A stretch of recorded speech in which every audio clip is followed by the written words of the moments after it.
Мындан 2 жыл мурун Ош шаарында Масалиев көчөсүнүн 102А дарегинде Ош электрон имараты жайгашкан 16 сотук жер эскилиги жеткен имараты менен кошо жеке тараптарга сатылып кеткен.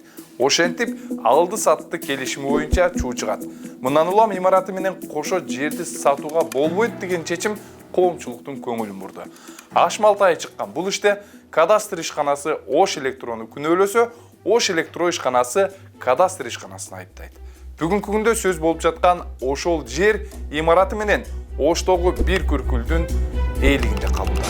Кадастр мамлекеттик кызматынын Оштогу филиалы мамлекеттин 16 сотук жерин кантип жеке жактарга каттап берди? Ош электронун айыбы эмне? Жерди сатып алган кайсы байлар?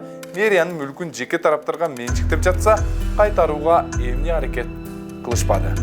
Эси жок жайыттын бээси көп болгон бул маселе боюнча алдыда кенен айтып беребиз. Алыстабай туруңуз.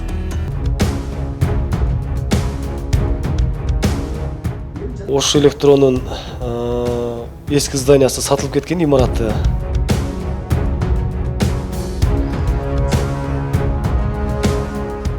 Өзүнүн адамдык абийирине коюп койдум. Ага менин тийишим жок. Жок, эми бул жерде Госрегистр кадастр Билали Ахметов иштейт да. Жок, мындай азыр мындай канча сурай бересиң, ошону айтып мен чтоб подготовлен азыр делдим. Ким эгерде кимден кеткен болсо, мыйзам чегинде жооп бериш керек да, өзү негизичи. Мен ушуга комментарий бербей турайын сурадым. Бардыгына жооп бердим го.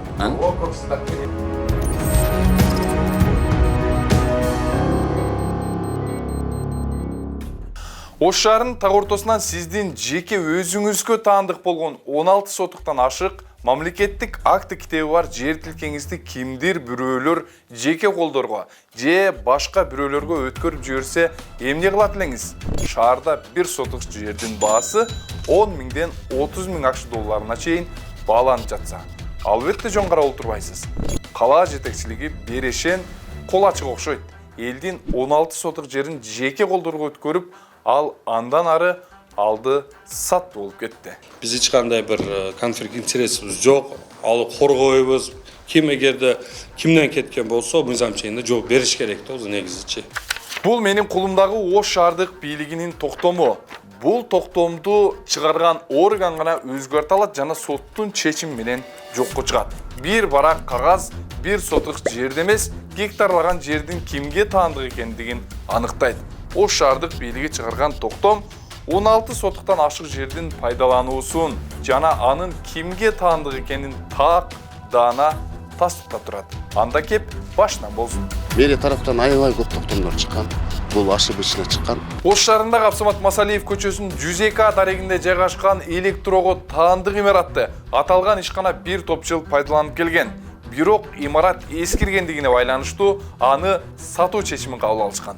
Имарат турган жерге 2004-жылы ошол мезгилдеги кала башчы Сатыбалды Чырмашевдин мөөнөтү көрсөтүлбөгөн убакытка пайдалануу үчүн номер 1465 сандуу токтом чыккан. Эстеп туруңуз, мөөнөтү көрсөтүлбөгөн токтом чыккан.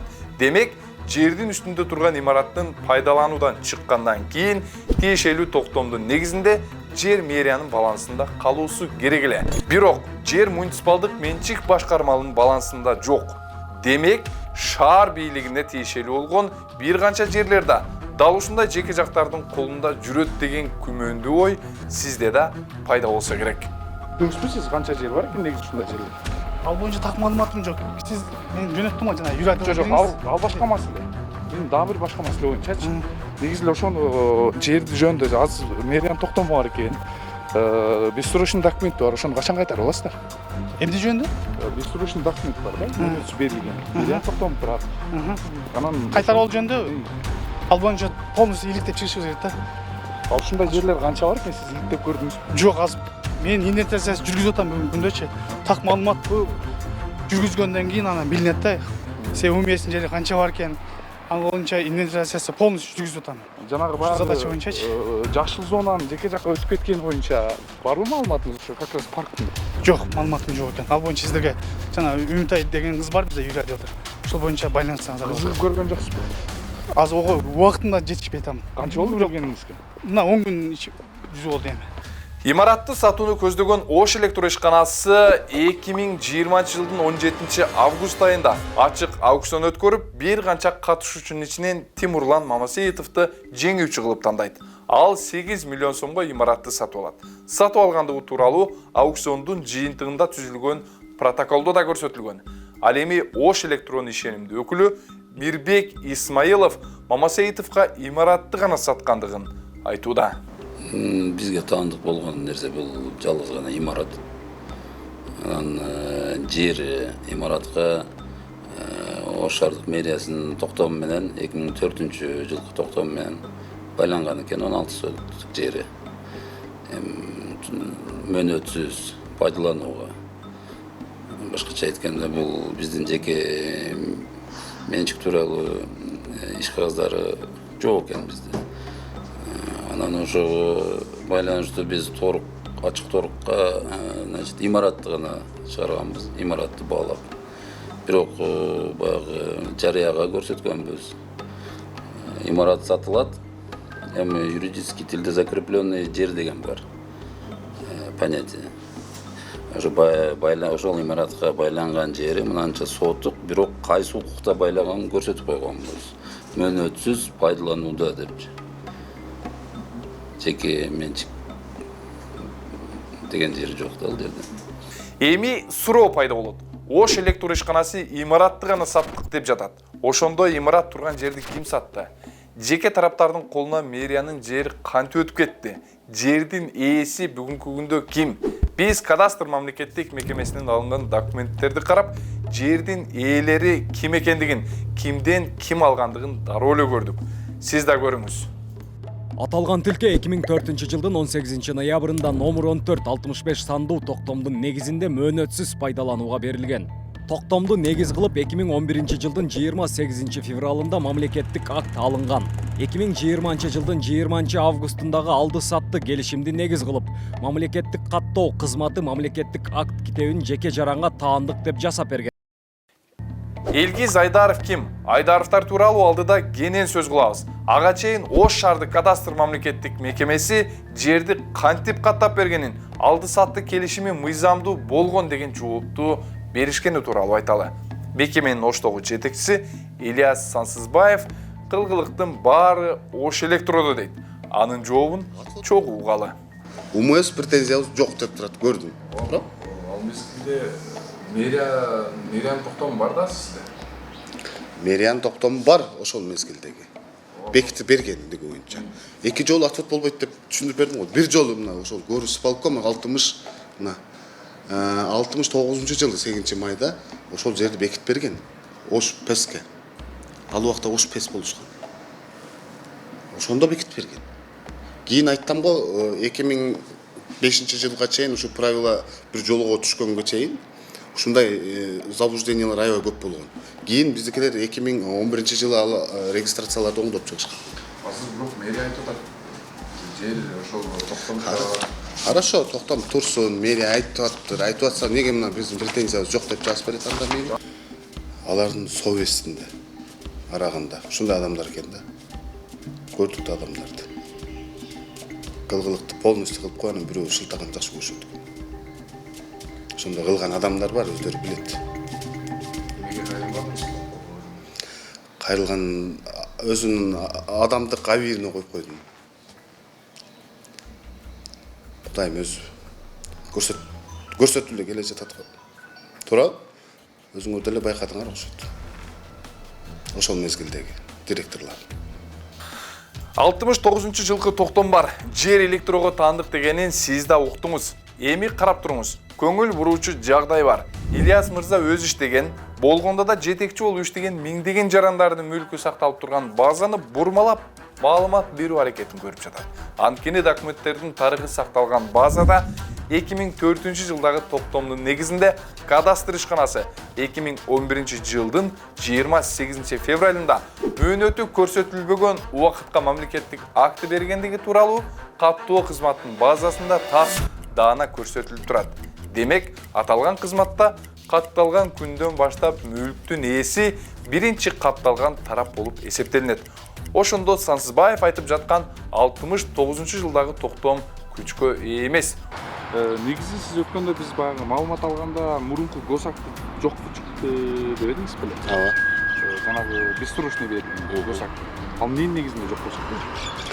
Ал Ош электро жерди ПВСке өткөзүп берген биринчи карызын бир 2014-жылы өткөзүп берген экен эле ПВСке. Анан кайра баягы отказ кылып кайтканда ошондо ошол бессрочный госак прекращение болгон. Бирок токтомчу, анын токтом негизделип калган. Токтом ошол боюнча калган. Анан сиз жанагы 69-жылкы же 69-жылкы чыккан токтом бар деп элеңиз? Ооба. Ошол токтом күчүндө кандай? Күчүндө ал сот тарабынан эч бир орган тарабынан жокко чыккан эмес. Ал күчүндө. Бирок кызыл жанагы бессрочный документ берки токтом негизинде жасалып калган да. Кайсы бессрочный? Бессрочный госак мэриянын 2004-жылы чыккан токтом негизинде жасалган. Бирок ал 2014-жылы жокко чыгып атпайбы ал бессрочный? Прекращение болуп кетти. Бирок токтом жокко чыккан эмес да. Ооба, токтомдогу турат. Сиздер ошонун негизинде каттагансыздар да. Эмнени? Госактын. Кызыл китептиби? Жок, көк китеп. Көк китеп жок болгон ал учурдачы. Уже 2014 прекращение болуп кеткен. Жок, сиздер биринчи эмненин негизинде каттадыңыздар же өзүңүздөргө катталган? Сиз азыр 69-жылкы токтом бар деп атасыз. Ооба. Сиздерде катталган күндөн баштап күчүндө болот да. Ооба, күчүндө. Күчүндө болот. Ооба. Ошондо жердин ээси мэрия болуп калат. Жердин ээси мэрия эмес. Бул сот тарабынан дагы бардык тарабынан Ош электронун жери, Ош электронун зданиясы болгон. Бирок сиздер каттап атпайсыздар анда кандай болот? Эмнени? Менчикте берип атпайсыздар ошол госактын да бессрочныйга деп берип атпайсыздар. Бессрочныйга эмес, Ош электро 2020-жылы саткандан кийин частный лицого. Частный лицого биз ошол Ош электро менен жеке жарандын ортосунда келишимдин негизинде биз жеке жаранга кызыл китеп бергенбиз. Бирок анан ошол сен айтасың 2004-жылы мэрия тараптан аябай көп токтомдор чыккан. Бул ошибочно чыккан. Аны убагында жокко чыгарып коюш керек эле. Биздин өзүбүздүн правила боюнча ушундай туура эмес болгон нерсени 22-статьябыз бар, ошонун негизинде өзүбүздүн ошибканы оңдоп кетишибиз керек да. Бирок сиздер жанагы ал токтомго сиз баа бере албайсыздар, ал туура эмес чыгып калган, туура чыгып калган деп. Сизде барбы баа берген? Баа бергенге ал сот тарабынан жокко чыгыш керек. Сот болуп жокко чыккан эмес да ошондо. Кечеги ошол процесстер сотто каралды да ал маселелер дагычы. Сот дагы ошого карап туруп, анан жыйынтык чыгарды. Ибаса, бул жердин чуусу чыкканда Ильяс мырзаны УКМК 48 саатка камакка алган. Бирок тергөө иштери тууралуу азыр кеп кылбай эле туралы. Ильяс мырзадан сырткарыда мэриянын жерин жеке жактарга өтүп кеткендигине кайсыл кызматкерлердин тиешеси болгон деген суроо кызыктырды. Эң биринчи, алды сатты келишим түзгөн сөз болгон ишкананын кызматкери Кубаныч Ахметовго микрофон сундук. Ахметов алды сатты келишимде кемчилдик болбогонун айтып, буларга токтолду. Жалпы жугуш боюнча мен келишим көрсөтүп кетейин. 20 август 2020-жылы Ош электро менен жалпы жеке жарандар Мамусейдов Темирлан ортосунда келишим түзүлгөн. Ушу келишим мен каттап атам.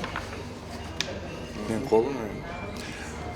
Бирден негизи орусча айтсам туура болот. Предметом сделки было административное здание на здание и право пользования на земельный участок. Бүгүнкү күндө жердин аянты 1665 шарчы метр болгон. Жер бессрочный пользование окууда каталган. Ошон үчүн кыскараак айтсак, бүгүнкү күндө мен үстүмө 329 менен служебный подлог менен иш козголгон. Бүгүнкү күндө Ош шаарынын чечими, областтык чечими кечеги 17 май 2022-жылы жогорку сот эки чечимди күчүндө калтырды. Бүгүнкү күндө бул боюнча мен эме жактан полностью менин далилденгем жок. Ага менин тийишим жок. Аны ким берет? Жок, эми бул жерде Госстроительский кадастр Биржелди Ахметов иштейт да, бул жерде жалпы мындай определенный эме боюнча баягы схема движения боюнча документ өткөн да. Эми баягы көп жылдан бери иштеген айтып болсоңуз 22 жыл болду. токтом жок болбой туруп кайра көрсөтүп берсе болобу? Айда нарушение кеткен, туура эле. Кичине туура эмес болуп калган. Бирок кызыл китеп бергенге мен тийишим жок да. Түшүнсөңүз. Негизги документтерди өткөрүп жатканда жердин тарых таржымалыгы каралса керек эле. Эгер каттоо кызматы мэриянын жериндей кылып, жарандардын жерин жеке мүлкүн кимдир бирөөлөргө каттап бере берсе, анда бул кетиште сиз дагы, мен дагы бир күн колдо турган мүлкүбүздөн жөн эле ажырап калышыбыз толук ыктымал. Сөз болгон жайдын дагы бир кызматкери Бакыт Маматалиев мүлктү каттагандардын бири. Ал алды сатты келишимди негиз кылып, мүлктү каттадым дейт. Бирок ал жерде жер бөлөк болчу да. Жер бөлөк эмес, ошо бирге болуп атпайбы? Жок, жөнөкөй эле суроо да. Азыр сиздин мэриянын жери, сиздер мэриянын жерин документ жасап берип атасыздар. Мэриянын жерин сатып берип атпайбы? Онолор сатып берип атпайбы? Ош электро келип. Сиздер сурабайсыздарбы? Бул документтин Жок, ол сураган ошо договор купли продажа кылып аткан адам сураш керек да. Биринчи немен купли продажа кылып атканда. А бизге уже даяр келгенден кийин уже биз отказ бере албайбыз, уже жаран сатып алгандан кийин. А бул уже купли продажа кылып атканда сен айтканды кылыш керек. Маселелерди.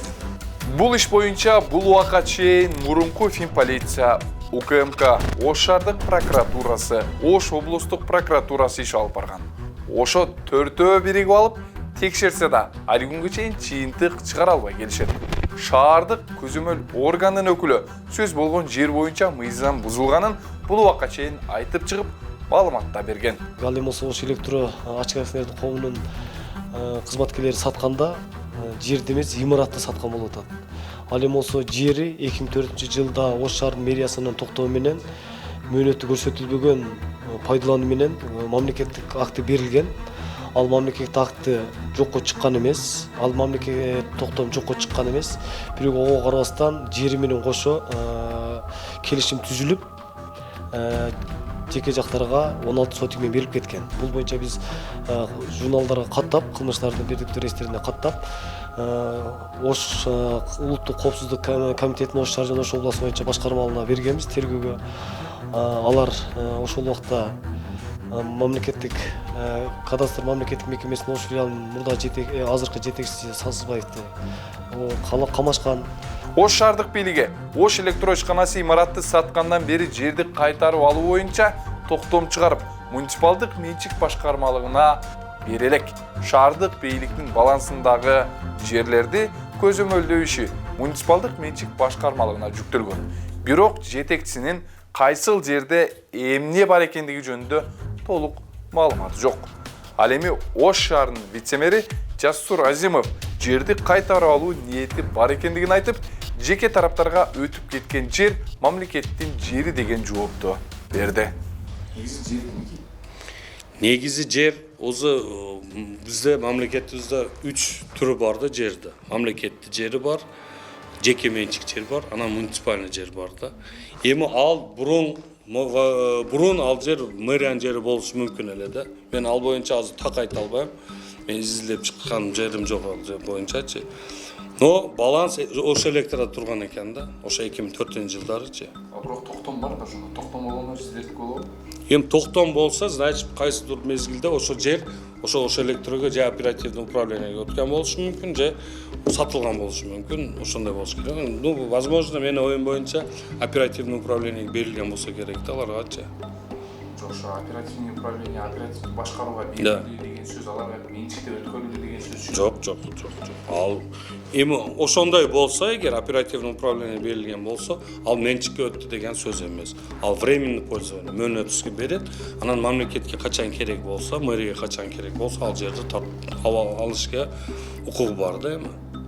Азыр сиздердин жериңиздер бирөөлөр тарабынан мамлекеттин жери. Мамлекеттин бийлиги өкүлдөрү сиздердин жериңизде бирөөлөргө өтүп кетти. Эмне кыласыздар? 16 соток жер. Азыр шаарда мындай 1 соток жер мындай эсептегенде 10 миң болот. Эми ал боюнча азыр тергөө иштер болуп атса керек. Бир адам камалды дагы например, ошо жер боюнчачы ошого азыр тергөө иштери болсо керек, эми тергөө аныктап чыкса керек, эми сот чечет да эми. Бирок эгерде биздин мамлекет шаарыбыз жери болсо, биз юристтер иштеп атса керек, юристтер полностью ал боюнча иш алып барыш керек да, эми кайтарыш керек да өзү негизи. Бирок бүгүнкү күндө bir adam жаранги катталып турат да бул жерчи. Сиздер эми мисалы ошондой кызыкчылыктардын кагылышы болушу мүмкүн эмес. Мисалы ошондой боло турган болсо, кызыкчылыктардын кагылышы боло турган болсо, мындай жоопкерчилик жагын тартканга даярсыз. Эн туура. Ошо суроо конфликт интересов болуп калышы мүмкүн. Ооба, непосредственно биз мэрия менен иштешебиз, госрегистр, архитектура, ошондой мамлекеттик ишканалар менен биз иштешебиз. Бирок азыр бизге дагы любой тергөөчүгө барсаңыз дагы кол койдуруп алат. Эгерде мен жалган маалымат берсем, баш тартсам жоопкерчиликке даярмын деген нерселер бар. Ал боюнча ооба.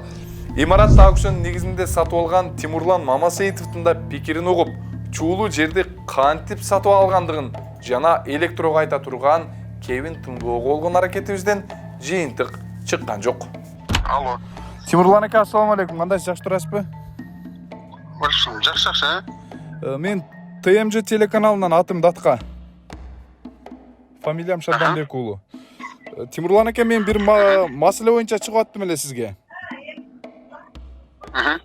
Жанагы Ош электро саткан жерди сиз сатып алгансыз да? Жакшы болуп атат да. Ана мен чыгам, бошоп чыгайын, а? Бул сүйлөшүүдөн кийин Мамасеитов чалууларыбызды кабыл албады. Ал тууралуу ачык булактарда да, социалдык тармактарда да маалыматтар дээрлик жок экен. Бирок ал чуулуу жерден тажаганбы, айтор 5 айдан кийин Элгиз Айдаров аттуу жаранга жерди мүлкү менен кошо 10 миллион 500 миң сомго сатып жиберген. Ошентип 5 айда эле Мамасеитов шаарга таандык жерди сатып 2,5 миллион сом пайда көрдү.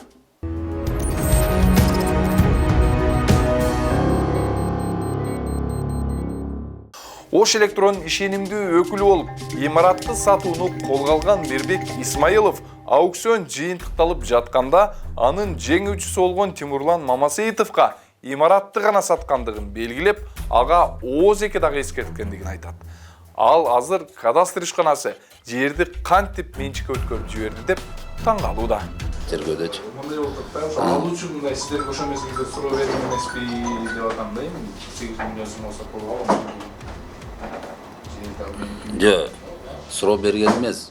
Мен өзүм айтканмын. Мына түшүнүп атасыз, имарат, мына байланган жери, мына мөөнөтсүз пайдаланууда депчи. Түшүнүп атасыз. Мен түшүнүп атам. Аны салыкты да төлөш керек. Түшүнүп атасыз десем түшүнүп атам. 8 миллион кутуп алатпы, анан 1 миллион салык кошулатпы. Ошол нерселерди мен түшүндүрүп кеткенмин да. ооз-эки. Бирок тиги протоколдо турат да. Жер тууралуу жок протокол. Мамлекеттик акт кийинкисинде кызыл түстөгү болуп калып атпайбы? Ошол суроолорду жаратып атпайбы? Коргоо органы. Башкача айтканда бизде эмнеге көк түстөгү болуп, онуку кызыл түстөгү болуп калат деген суроо пайда болду. Эми жердин бүгүнкү ээси деп аталган Элгиз Айдаров ким деген суроого кайрылалы. Элгиз Айдаров жөнүндө ачык булактарда ал бир канча компанияларга ээлик кылат, ошондой эле бир канчасына өнөктөш экендиги тууралуу маалыматтарды тактай алдык. Элгиз Айдаров Юстиция министрлигинин сайтында Unigroup компаниясына ээлик кылат. Мындан сырткары Ош Нуру жоопкерчилиги чектелген коомуна, Караташ ЛТД жоопкерчилиги чектелген коомуна, Барака Групп жоопкерчилиги чектелген коомуна, Алай Гидроэнерго жоопкерчилиги чектелген коомуна, Барака Плюс жоопкерчилиги чектелген коомдоруна өнөктөш катары көрсөтүлгөн.